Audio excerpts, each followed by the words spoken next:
Good morning. Yesterday, I watched a movie called Nappily Ever After, and it's not happily, Napoli. And it's about an African American woman who has a transformative experience with her hair. Now, I don't understand what it's like because mine is pretty simple. It's thin and it does what it does because it does one thing. It just is flat and thin. Have my mother's hair. That's what she got. It's what I got.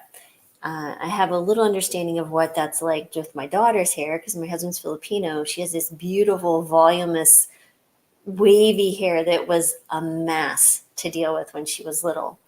But getting back to it, I wanted to tell you how I came to this topic today was how the mirror could possibly be a tool or a gateway to really understanding self acceptance. So many of us equate the mirror with self hatred if we don't like how we look that day, or we give some type of meaning to the reflection.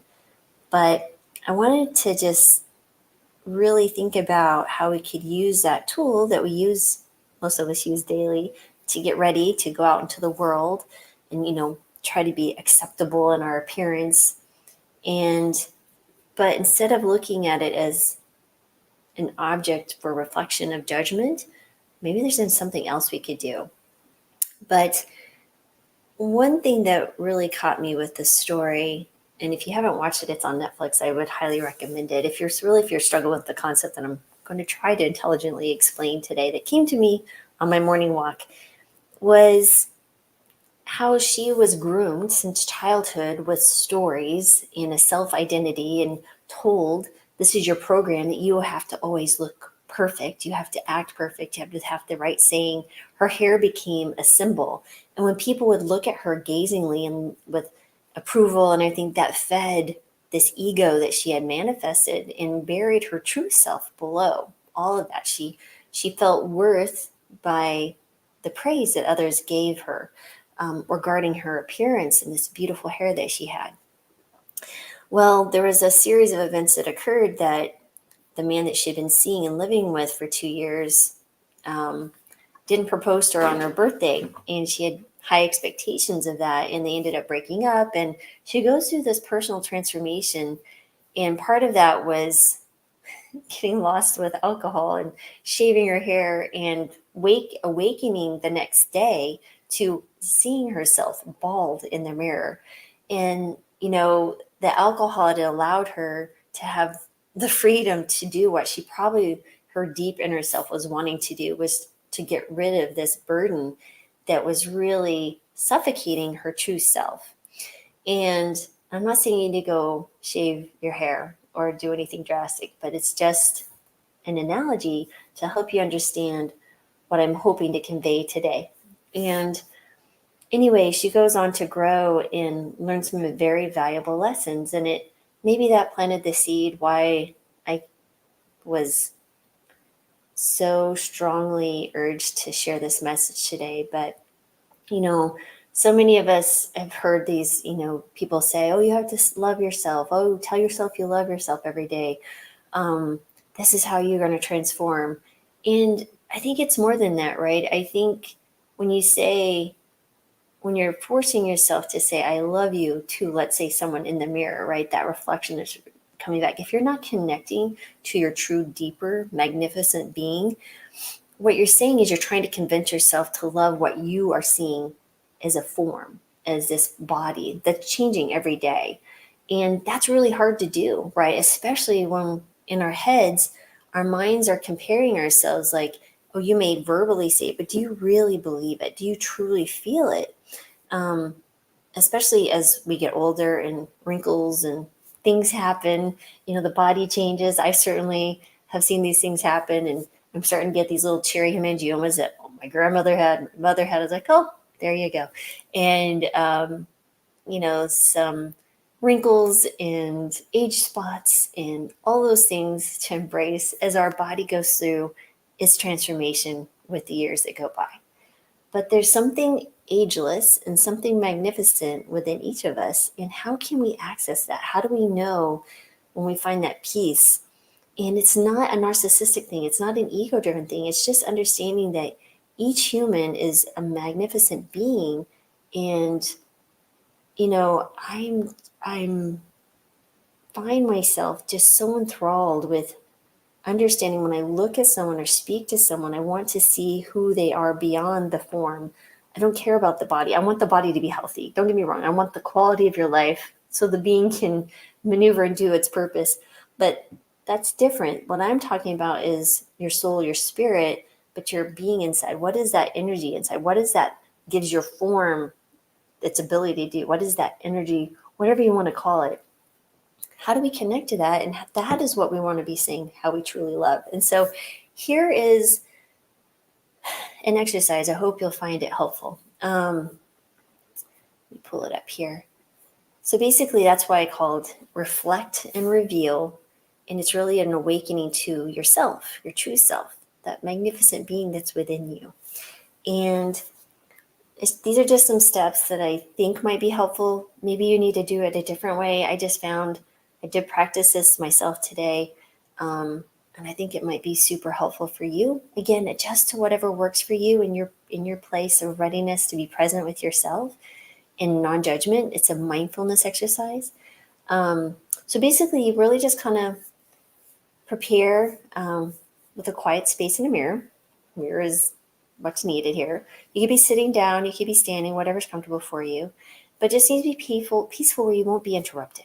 Okay, maybe it's in the car, maybe it's a little car dash mirror. And you want to begin with closed eyes, right? So you just kind of stand or sit in front of your mirror in preparation, and then just take a moment to ground yourself and really, feel the feet planted, that grounding technique. It brings you to the moment that when you notice your feet are on the ground, so many times when we're walking around, we don't pay attention unless our feet are hurting because we're wearing uncomfortable shoes or something. But just planting your feet on the ground, right? And then just understand this is anchoring you, right? This is to this moment, right? And then next, connect to your body. And I think the easiest way to do this is really just close your eyes and imagine yourself like the feeling going up from your feet and just rising to the top of your head, and then connecting with your breathing, right? So really focus on the breathing, just breathing in and out. I do that so many times through the day. It helps me bring back if I'm concerned about something, or maybe I'm worried about a patient, or worried about a family member, or worried about my dog having surgery next week. These worries are illusions. They're just stories I'm making up in my head. And what that mindfulness breathing is in the judgment, right? Or the judgment of like, I'm about to stare at myself in the mirror. This is crazy. That helps us bring back to the moment, right? It releases the judgment to go and do its thing. Have no judgment on your judgments. Don't feel guilty about having these thoughts or that you need to be perfect at. This is just part of the journey. So when you do that mindfulness breathing, just noting it coming in and out is so powerful. And again, that brings you to the moment. And then you want to open your eyes and observe. So just, open your eyes, begin observing reflection. Do this without judgment or evaluation, just simply observing the presence that's in front of you. Again, no judgment. You hear thoughts. If they creep up in your head, you thank them for coming, but allow them to leave. One thing that I've found that's helpful if something annoying is occurring in my head is, you can either, some people place it on a cloud and let it go, or a little paper boat and it rolls down the river. What I like to do is just imagine myself as invisible and it just passes through. So whatever works for you, whatever visualization, just allow it to go. The more attention you provide it, like judge it or have a discussion, it's going to get stronger. If you resist it, it'll get stronger. It's like the little kid that has a temper tantrum. If you don't pay attention, they'll just keep going. And if you ignore it, they'll come back louder the next time. So it's just allowing, accepting, and just moving back to the breathing. If you really struggle, go back to your breathing. But when you could start also maybe at the top of your head and reflecting whatever you're looking at, just acknowledging your physical appearance, and then turn your attention to the sense of self behind your appearance, right? So look into your own eyes. They really are the channel to the soul. And then kind of feel the presence of that being that exists beyond the physical, right? So that's what we want to connect with. And Imagine if you, for me, something that really helps is looking at the eyes, and then it just imagine your whole body falls away. Have you seen those videos like on Instagram where they're just like video tricks and they're standing there and suddenly the person disappears and their clothes collapse? Imagine that for you, right? And then what's left is your presence, that being, that energy that makes you you. And again, this isn't about saying I love you out verbally. It's not about, it's just nothing about judgment. It's just about acknowledging the presence, your being. And if judgment arises, remember these are just mere thoughts. Just refocus on your breathing and the presence within you.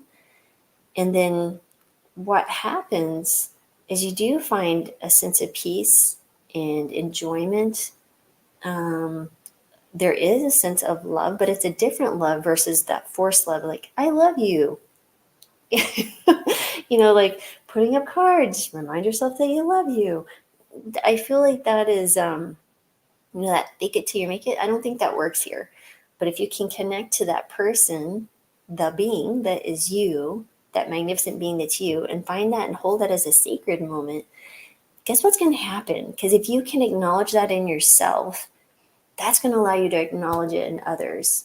And so when you have moments with anybody, any time of day, if you hold that moment and understand that that's a sacred moment, that's a moment that two magnificent beings are together, that's even more amazing. And you don't have to say anything, you don't have to think anything, you don't have to judge anything about it. It's just being present with them and acknowledging how wonderful it is. And I think there's peace and joy about that. And if we started doing more of that, if we see each other, regardless of who the person is, it could be the person who cut you off and just saying, I acknowledge the being in you, and understanding that they're in a different state of mind, and accepting the fact that that's where they are in this and that's your moment. There's no need to fight it. If you feel angry, like maybe turn towards and say, interesting, I wonder why I'm feeling angry, right? Or if you're feeling resistance in doing the exercise, like, why am you feeling resistance? Is there a fear of going outside of a territory, or that the feeling that you don't like yourself or you don't love yourself? Because that fear is really strong and it's something that we attach ourselves. It's a story that we identify with. And it's really scary sometimes to let go of it because we don't know what's on the other side. And I think that that's the power of this exercise, is that you're going to find that you have such a beautiful, magnificent being. Everybody does.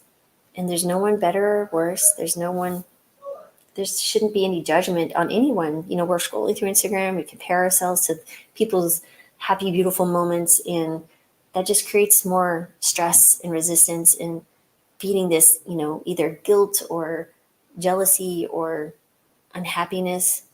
But if you look at yourself and notice that you are sacred, you have a purpose, you are here at this moment in this time for a reason, and just connect with it, that's really powerful. So I'll keep this short, but I hope that's helpful.